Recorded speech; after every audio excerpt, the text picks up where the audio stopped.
Hey, good morning. Well, finally picked up an M5. Kind of excited for it. I got a little bit I got to do to it first.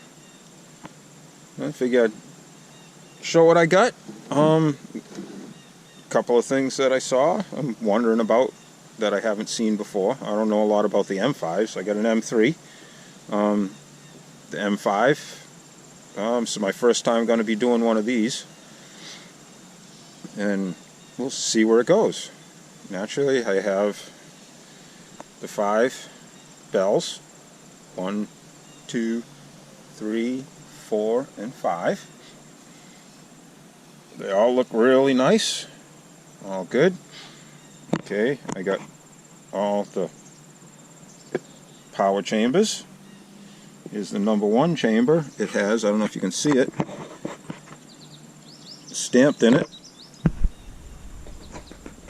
some letters and numbers. Looks like E52N. Looks good.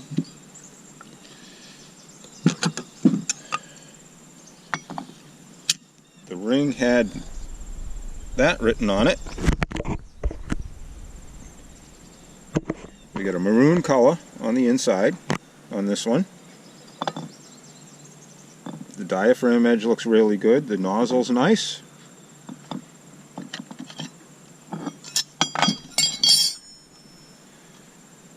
And the other thing I noticed was they have been put the 3/16 back in. They've all been gone from the 5/16, been threaded 3/16. Number 1 diaphragm has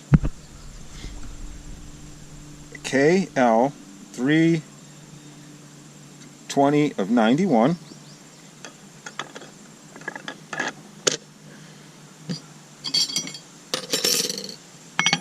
Okay, let's go to the number 2. Looks really good on the inside. You can barely read the Nathan, and everything's happy in here.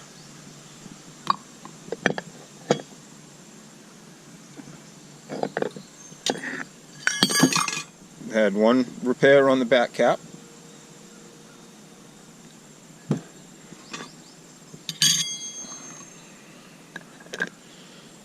Okay, that's the number 2.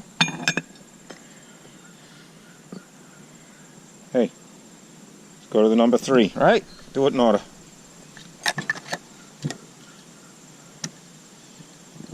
Number 3 looks good.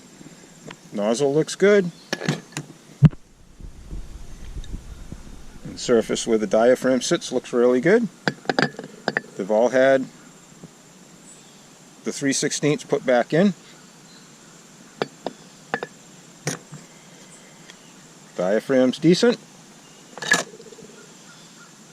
Back cap looks good. I didn't see any extra numbers or anything stamped on it. Okay, let's go to the 4. Back cap looks really good. Has the nozzle airflow metered back to 3/16 basically. This one looks really good on the inside. Diaphragm looks happy.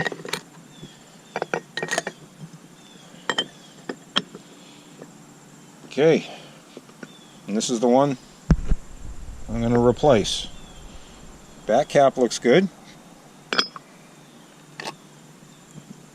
Diaphragm look really good. Diffuser ring is fine. And then I opened it up. We have a rack after where the split is for the tightening. It travels down through almost all the way to the base. It's hard to see with this. And the other thing I noticed is somebody tried to fix either corrosion spots or chips in where the diaphragm sits with some, looks like, type of glue, spooge, something. We tried to do a repair with it. Between that and the crack, as far as I'm concerned, this is pretty useless.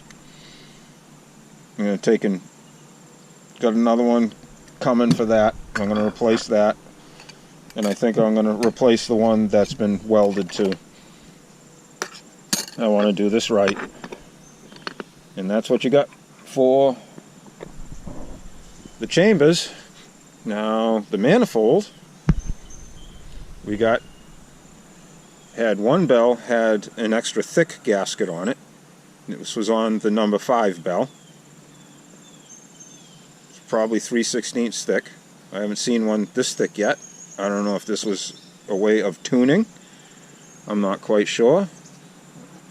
I say this is all the learning curve for me. You can see where it's been welded. This horn, I did find it before I bought it. I found it on YouTube, and I found 3 recordings of it, and it didn't sound that great on any of them. And getting into it, I can kind of a little bit see why, like with the number 5 bell the way it is. And the other thing I noticed, this manifold is not smooth all the way through. I don't know if it's supposed to be this way. It's tapered.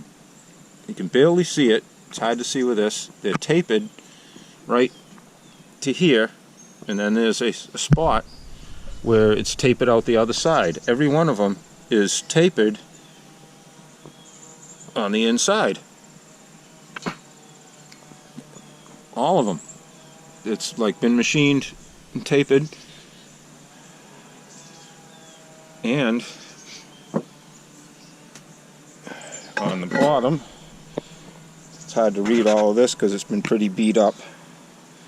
When I clean it up, I'll get it. It says, it's hard to tell the casting numbers, but it's been stamped.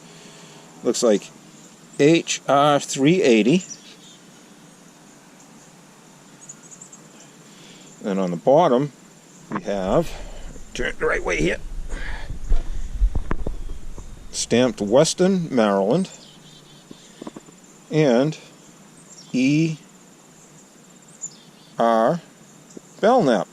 So this would be the second horn that came from the Elwood Belknap collection that I have. The first one I got was that beautiful Leslie S3L 1961.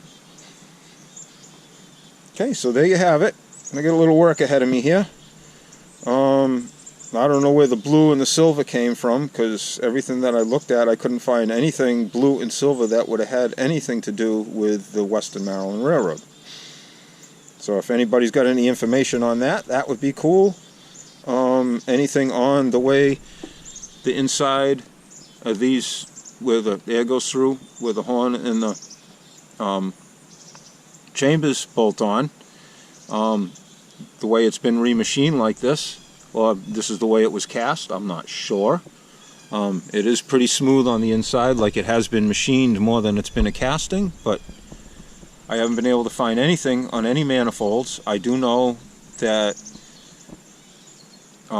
the ones that I could get the pictures of to see the best weren't like this, and also my M3 is not like this either.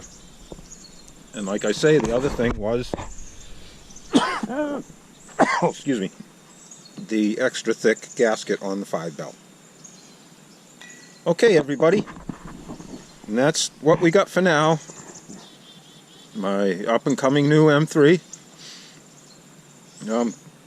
Anybody got any ideas? I think I do want to do it over, paint it over, because like I say, I can't put a connection with this color scheme with Western Maryland.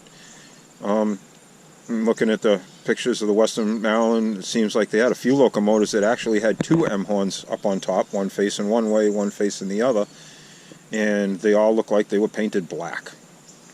So if anybody has any information on the Western Maryland Railroad and maybe what their horns, the way the color variation on their horns or something, or any other information for me, that'd be wonderful. Alrighty, until then, happy day. God bless America.